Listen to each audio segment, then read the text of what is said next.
¿Alguna vez te has sentido atrapado en un remolino de pensamientos? Me refiero a como si tu cabeza tuviera 20 pestañas abiertas, todas reproduciendo vídeos distintos al mismo tiempo, a todo volumen. Y tú estás ahí en el medio de ese ruido sin saber a cuál hacer caso. La ansiedad duele y no es un dolor cualquiera, es como tener un detector de humo hipersensible que se activa solo con el vapor de la ducha. Tu cuerpo y tu mente reaccionan como si estuvieras en peligro, aunque el peligro no está realmente ahí. Si eres una persona ansiosa, probablemente ya te has dado cuenta de algo desconcertante. Puedes preocuparte literalmente por cualquier cosa, y lo peor es que a veces parece que tu mente va buscando activamente cosas por las que preocuparte. Es decir, que no tienes ningún problema real, pero los buscas, y si lo tienes, pues ya lo tienes. ¿Te ha pasado esto alguna vez? Un pensamiento lleva a otro y luego a otro y acabas en un escenario catastrófico que nunca llega a suceder. Esto le pasa a muchas personas y no estás perdiendo la cabeza, y te voy a contar una historia que lo explica mejor que cualquier teoría. Cuenta la leyenda que Nasruddin caminaba solo una noche, cuando de lejos vio acercarse un grupo de personas. En ese momento su imaginación, que debería haber sido su aliada, se convirtió en su peor enemigo. Pensó, seguro que son ladrones, y enseguida siguió pensando, no, ladrones no, son asesinos, criminales despiadados, me van a atacar, me dejarán tirado y se llevarán todo lo que tengo. Y como su imaginación era tan buena, se lo creyó por completo. El desastre es inminente, es lo que pensó. Y siguió pensando, ¿cómo se las van a arreglar mi esposa y mis hijos sin mí? Su corazón empezó a golpearle en el pecho como si fuera un tambor de guerra, la boca se le secó, las manos estaban empapadas de sudor, temblaba como si estuviera sin ropa en medio de una tormenta y jadeaba como un perro agotado bajo el sol.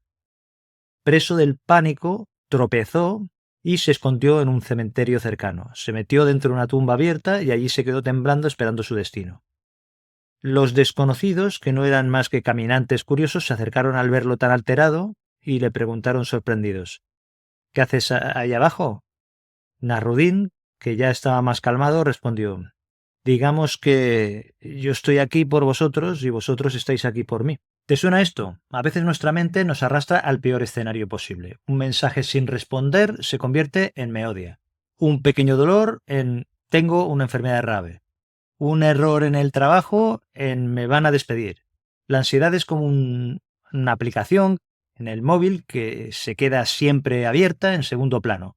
No importa lo que intentes hacer, siempre está ahí, gastando tu energía, y cuando no le prestas atención te manda notificaciones mentales cada 5 minutos. ¿Y si pasa esto? ¿Y si pasa lo otro? ¿Y si no puedo con aquello? Y lo peor es que preocuparse puede convertir tu vida en un infierno. Un infierno que es silencioso, que es invisible, que es agotador, pero aquí viene la buena noticia. Puedes recuperar el control, puedes apagar esta app mental que consume tus recursos y vivir con más calma, con más claridad, con más energía y sobre todo con libertad para hacer lo que realmente quieres. ¿Cuál es la lección más valiosa de la historia de Nasruddin? Que la imaginación puede ser tu aliada o tu carcelera. La misma capacidad que te permite imaginar desastres también puede ayudarte a visualizar soluciones, momentos de paz, futuros posibles. Es decir, que no se trata de dejar de imaginar, se trata de elegir qué guiones mentales, qué historias mentales quieres escribir. De entrada, lo que te propongo es un ejercicio. Entre hoy y mañana piensa en esto. Primero, ¿cómo estás usando tu imaginación? ¿Te está ayudando o te está saboteando? Segundo, ¿recuerdas alguna situación reciente donde tu mente te llevó al cementerio emocional?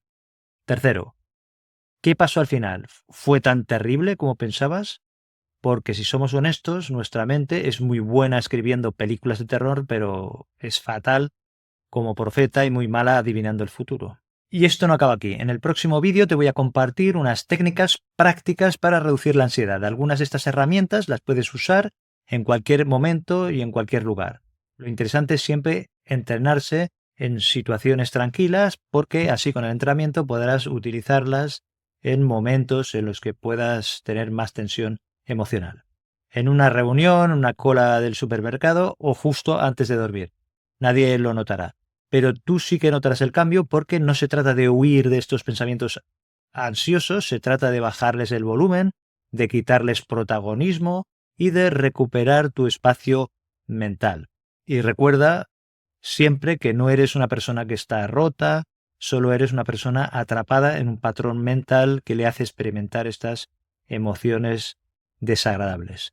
Y esto se puede cambiar, es un cambio que empieza en este momento y que te animo a que sigas viendo el próximo vídeo y apliques de algunas de estas herramientas, de algunas de estas técnicas y de lo que hemos comentado aquí. Un abrazo, cuídate y nos vemos en el próximo vídeo.